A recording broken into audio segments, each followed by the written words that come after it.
Hello and welcome to My India. I'm your host, Sarah Walsh. In a major step to boost domestic demand and support consumers and businesses, India has unveiled sweeping reforms under the goods and services tax regime. The revised structure simplifies taxation, lowers input costs, and is expected to spur consumption while easing economic headwinds. Our report examines the key changes and their impact across sectors. India is moving decisively to energize its economy, unveiling sweeping reforms to the goods and services tax. By cutting rates on hundreds of essentials and streamlining the structure, the government aims to put more money in consumers' pockets, lower costs for businesses, and spark fresh investment. The reforms are designed to boost domestic demand, ease compliance, and make India an even more attractive destination for growth. This reform is not just on rationalizing rates. It's also on structural reforms. It's also on ease of living, so that businesses can do their business of working together with the GST with a great ease. So we have corrected inverted duty structure problems. We've resolved classification-related issues, and we've ensured that there will be stability and predictability about the GST.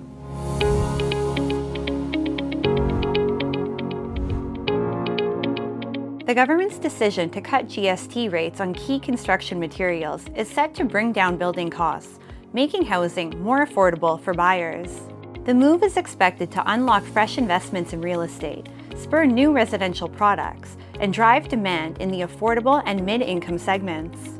For developers, lower input costs mean reduced financial pressure, better project viability, and improved profitability, benefits that can be passed on to homebuyers.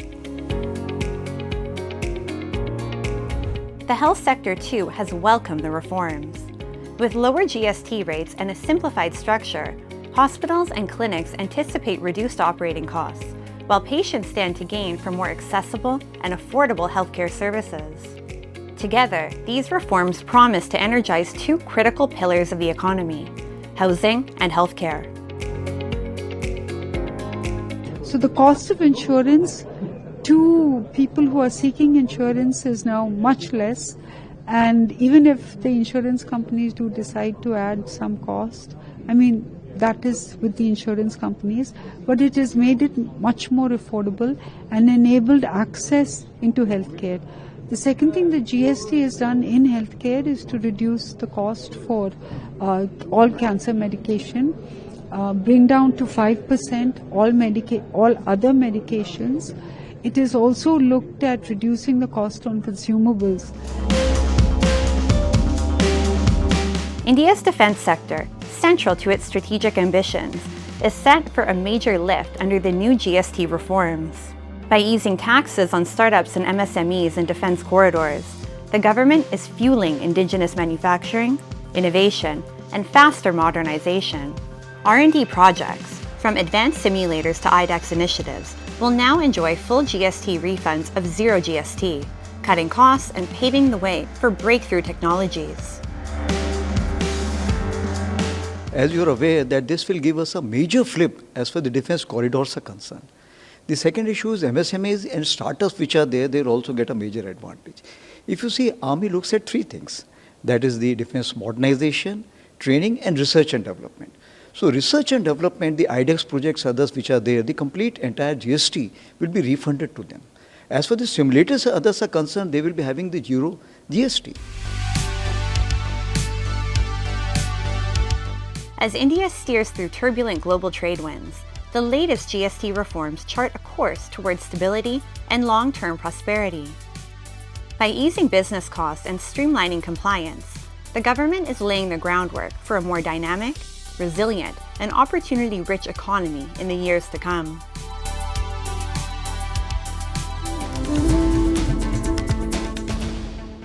India-Mauritius relations, deeply rooted in history and culture, today span trade, investment, education, and tourism. The partnership gained fresh momentum with the visit of Mauritius Prime Minister Navinchandra Ramgoolam. As both nations reaffirmed their civilizational and strategic bonds, the visit underscored a growing convergence of interests, anchored in shared values and a common vision for regional peace, prosperity, and inclusive growth.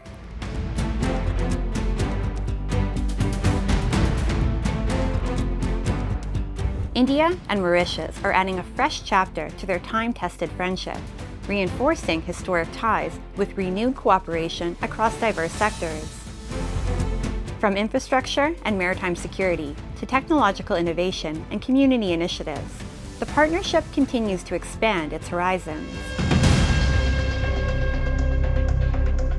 In the holy city of Varanasi, Prime Minister Narendra Modi and his Mauritian counterpart, Prime Minister Navinchandra Ramgoolam, held wide-ranging talks that marked a milestone in the evolving Indo-Mauritian relationship. At a joint press briefing, both leaders described the partnership as a testament to civilizational bonds, spiritual harmony, and enduring people-to-people ties. Highlighting the shared stakes in the Indian Ocean, Prime Minister Modi reaffirmed India's commitment to bolstering Mauritius's oceanic presence, ensuring that the strategic friendship remains anchored in peace, prosperity, and mutual growth. Free, open, secure, स्थिर और समृद्ध हिंद महासागर हमारी साझा प्राथमिकता है। इस संदर्भ में मॉरिशस के एक्सक्लूसिव इकोनॉमिक जोन की सुरक्षा और मैरीटाइम कैपेसिटी को मजबूत करने के लिए भारत पूरी तरह प्रतिबद्ध है। Beyond bilateral issues, Prime Minister Modi and I held deep exchanges on pressing global challenges. As I said, also maritime security, but also climate change, and we will continue to work together. These discussions have culminated in the signing, you've just said, of several memoranda of understanding in the fields of community development, power, energy, science and technology, research, education, marine science, and space research, which will guide and strengthen our cooperation in the years ahead. The discussion spanned the entire spectrum of bilateral cooperation, resulting in a series of landmark agreements. 4 MOUs were exchanged in science and technology, oceanography, administrative training, and telemetry. Alongside, 3 key documents were signed, covering the power sector, Indian grant assistance for small development projects, and hydrography. Beyond the paperwork, both nations agreed in principle to jointly pursue several strategic and development initiatives, adding fresh momentum to what is widely celebrated as a special, time-tested partnership.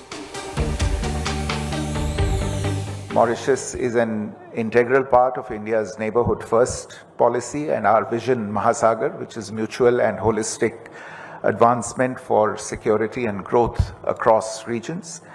It is also a very important part, Mauritius, of our commitment to the global south.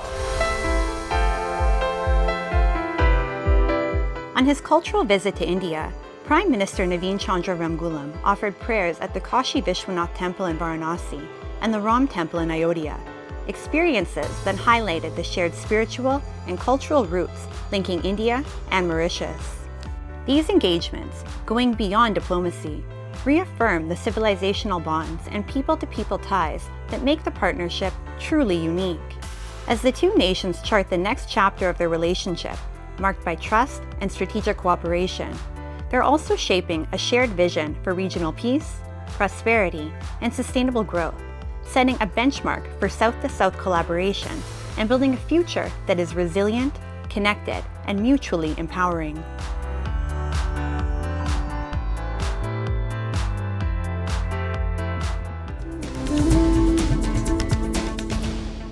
Haridwar, in India's Uttar Pradesh, is celebrating brotherhood, as the city recently marked the 757th Urs of revered Sufi saint Hazrat Alauddin Ali Ahmed Sabir at Piran Kalyar.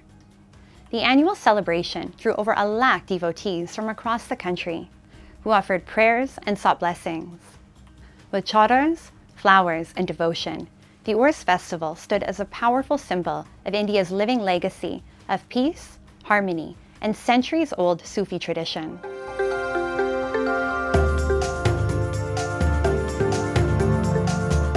The city of Haridwar recently celebrated the 757th Urs fair of Hazrat Alauddin Ali Ahmad Sabir Park in Piran Kaliyar with great devotion and grandeur. The annual celebration drew millions of pilgrims across the country and abroad that gathered to offer prayer and seek blessings at the shrine in peace and brotherhood. People of different faiths came together, reflecting the spirit of peace, harmony, and the Ganga Jamuni Tehzeeb that has long defined India's cultural fabric. ये हिंदू मुस्लिम एकता का तो संदेश जाता ही है। जब मेरे Mrs को यहाँ आराम मिला है और मैंने वैसे आपसे बता था मैंने हिंदू धर्म से बिलोंग करता हूँ और फिर इस्लाम में मेरी ऑटोमेटिक आस्था बन गई और ये संदेश अपने आप ही चलेगा भाईचारे का। और जो बीमारी हम लेके आए थे ना वो हमारी बीमारी कट गई इसके दरबार पे आने साबिर पाक के दरबार पे आने से। ये 757वां उर्स चल रहा है साबिर पाक का और इस उर्स में अब तक 2 दिन हो चुके हैं उर्स को और 2 दिन में आप लोग देख सकते हैं कि साबिर पाक की बारगाह में कम से कम 5.5 लाख आदमी दर्शन करके जा चुका है और प्रशासन ने जो बताया है 10 से 12 लाख आदमी बताया है। और मैं ये कहता हूँ कि यहाँ हर हिंदुस्तान के कोने कोने से आदमी आता है, चाहे उसमें आपका एमपी हो, मध्य प्रदेश हो, गुजरात हो, बॉम्बे हो, बिहार हो, हर जगह से लोग आते हैं और बिना ये देखे क्या आता है हर धर्म का आदमी आता है साबिर पाक की बारगाह में, हिंदू हो, मुस्लिम हो, सिख हो, ईसाई हो, हर धर्म का आदमी आता है यहाँ पर।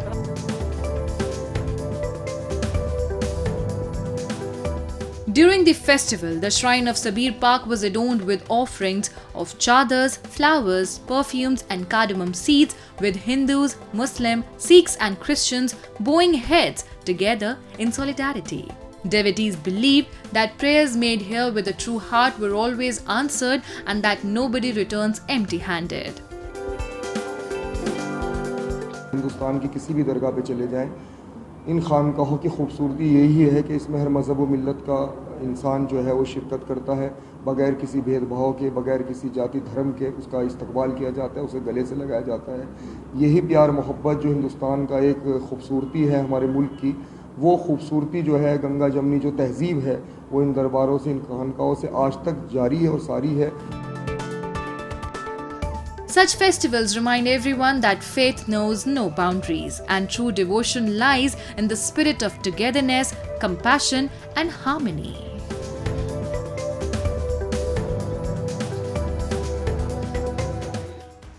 Now, let's delve into World in Focus, featuring the latest global developments and events shaping our world.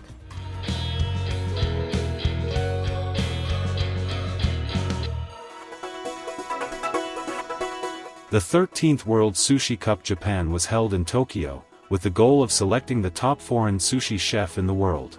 Following global preliminary competitions and nominations, 30 foreign sushi chefs from 21 countries and regions took part in the event. For the final creative sushi competition, 15 outstanding chefs were invited to showcase their skills. From there, 15 outstanding chefs were selected to compete in the final round of the creative sushi competition. 日本に来て日本のお米、日本のお水で、本物のお寿司っていうのを感じていただく機会にはなっていたと思いますので、ぜひ帰ってからも美味しかった日本のお寿司を自分の国でも再現していただければと思ってますし、願わくば日本のお米、日本の水産物をさらに活用をして、使っていっていただければなというふうに期待をしています。In this creative sushi competition, the key focus is on demonstrating proper sushi-making skills along with originality and creativity. Throughout the long history of the Sushi Cup, numerous lectures have been conducted by Japanese experts worldwide to promote correct techniques in handling raw fish and preparing sushi rice. The top title was awarded to Aris Zapisnikas from Lithuania. Their activities will help promote the spread of traditional sushi culture and increase the demand for raw fish and sushi ingredients.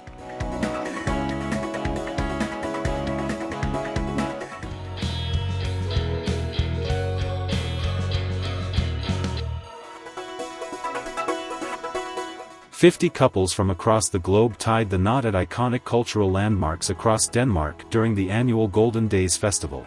The theme for this year's festival was love and incorporated 10 venues including Scandinavia's largest castle, Frederiksborg Castle, and a reconstructed Viking ship.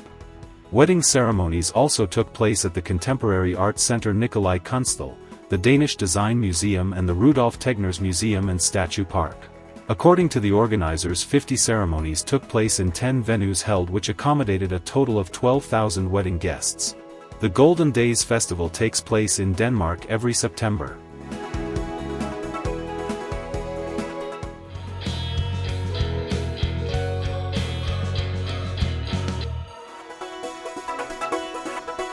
Hundreds of Cuban Catholics attended a street procession commemorated the Virgin of Regla, known as Yamaya in the Afro-Cuban Yoruba culture, along Cuba's Havana Bay.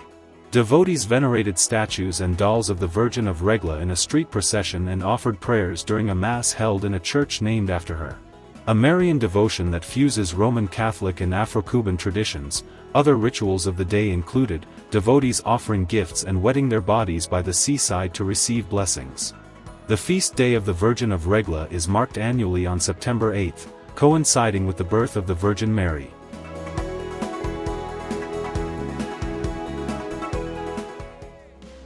India is a global hub of textiles, where tradition meets innovation. In Panipat, Haryana, age-old hand looms now work alongside modern power looms. Once famous for its rugs and blankets, the city has grown into a world leader in home textiles. Using recycled yarn, fresh designs, and sustainable methods, Panipat weaves its legacy into the future, rightly earning the title of India's textile city.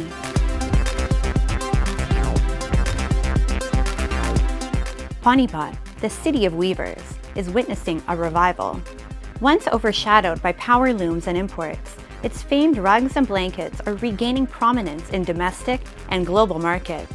Rooted in centuries-old weaving traditions, the city now blends heritage with innovation. As factory owner Saurabh Singla notes, nearly 50 containers of used clothes arrive daily, recycled into yarn and reborn as durable, affordable home textiles, powering Panipat's resurgence. इससे पहले की हमारी capacity थी, production capacity वो total manual थी. It's not a machinery based, it's 100% handicraft.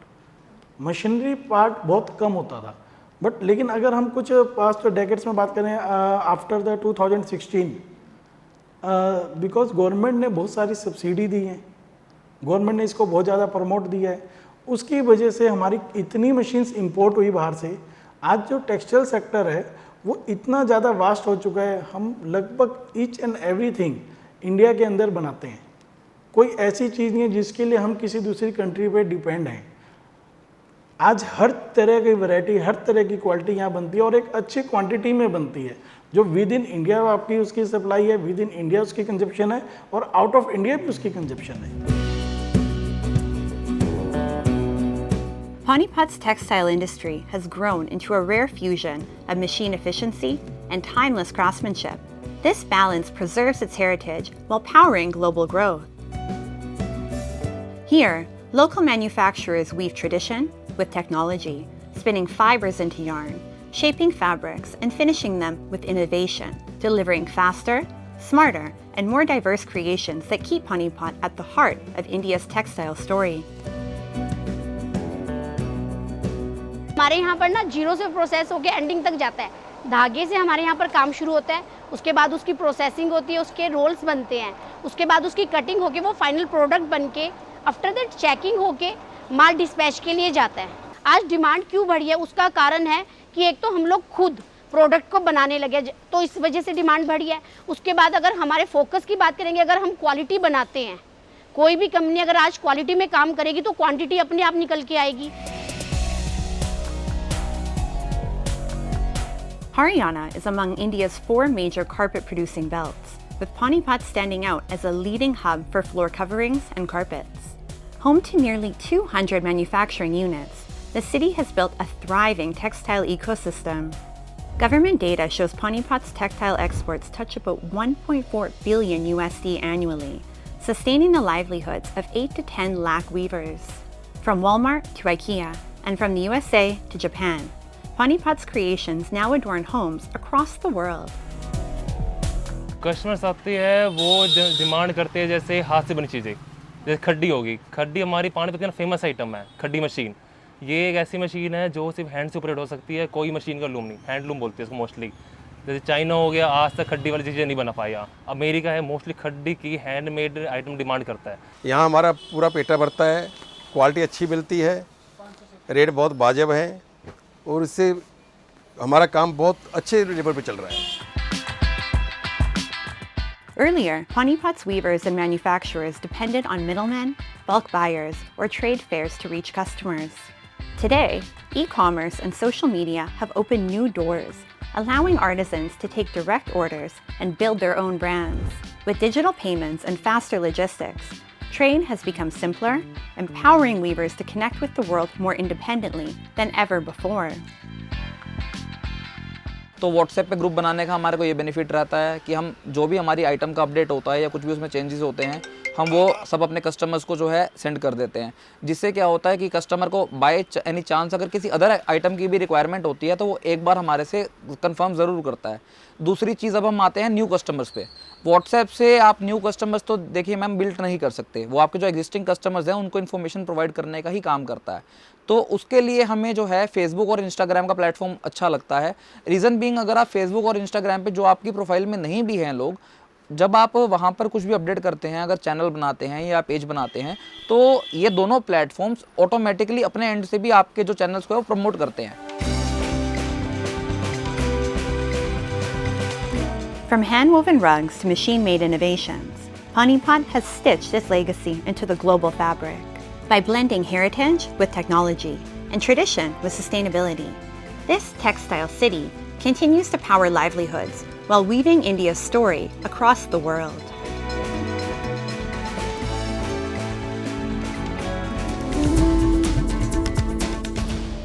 Cycling is not only environmentally friendly, but also one of the best ways to stay fit. It reduces carbon emissions, improves physical health, boosts mental well-being, and promotes a sustainable lifestyle, all while being an enjoyable activity. Today, we meet a few individuals who are sending a global message through their cycling journeys.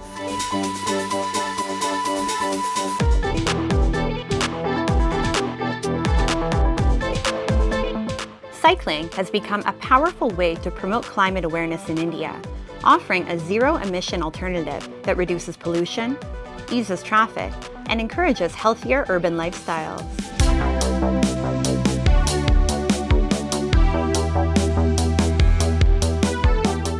One inspiring example is John Kamuan Lalgwaiti, who has turned cycling into both a passion and a statement for the environment. By August 2023, he completed the Paris-Brest-Paris endurance ride, ranking 248th globally and among the top 2 Indian finishers in just 59 hours. For John, daily rides through Delhi are more than fitness routines. They're acts of climate responsibility. Beyond environmental impact, cycling strengthens the heart, builds endurance, reduces stress, and reconnects you with the outdoors. One point of time you get bored doing, morning, evening, gymming. So there's a feeling that you have to go out and get a fresh air. So at one point of time, friend, they came along saying, let's go cycling. So we did 10, 15, 20 kilometer cycling. Then gradually I like it. It gave me, a sense of freedom, sense of, new feeling. Then gradually I got interested. During the 2020 COVID-19 lockdown in Delhi, John turned to cycling to break free from the monotony of being indoors. What started as exercise and stress relief soon became a passion and a lifestyle, helping him stay healthy and mentally resilient. Throughout his journey, his wife has been a constant source of support and motivation. Fitness is very, very important because the atmosphere itself is very polluted, and apart from that, the food which we take in, we never know, no? What thing, because whatever you scroll down says that this is not good, this is not, you should not eat this or that. So one that helps us is to make our body fit, to help ourselves active in every way, you know. For example, like my husband used to say, today is your youngest day of your life. So start from today. Later on you might regret it. So why call some kind of like illness, then starts exercising, right? So before that illness starts, we have to do our own part, you know, the fitness part. Cycling in India is not just about John's story. In the breathtaking valleys of Srinagar, where mountains meet the sky, young cyclist Yumna Parvez is turning her passion into performance, transforming every pedal stroke into wings that carry her dreams forward.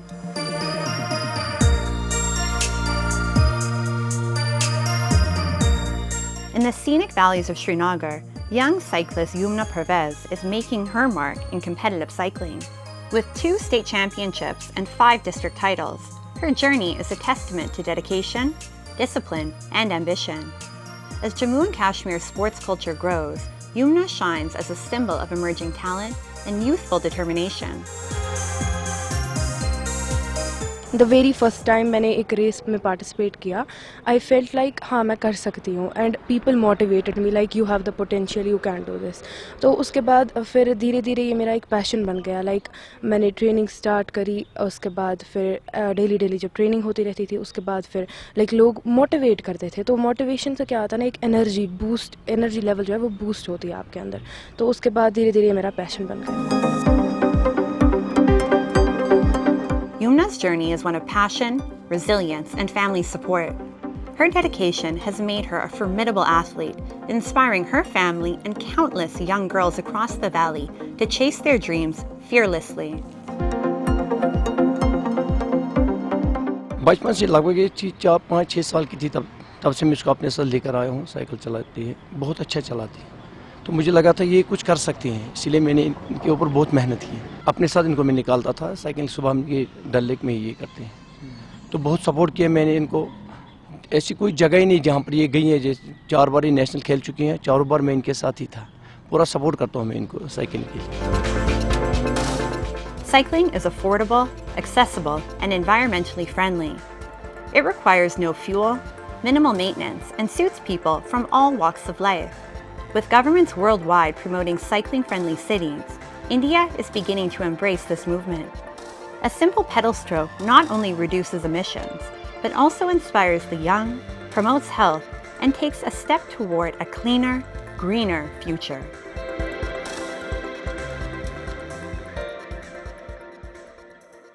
Cycling is more than a ride. It's a journey of fitness, sustainability, and inspiration. Across India, cyclists are turning pedal strokes into powerful messages of hope and change. And with that, we wrap up today's episode of My India. I'm your host, Sarah Walsh, and we'll see you next week at the same time. Goodbye and take care.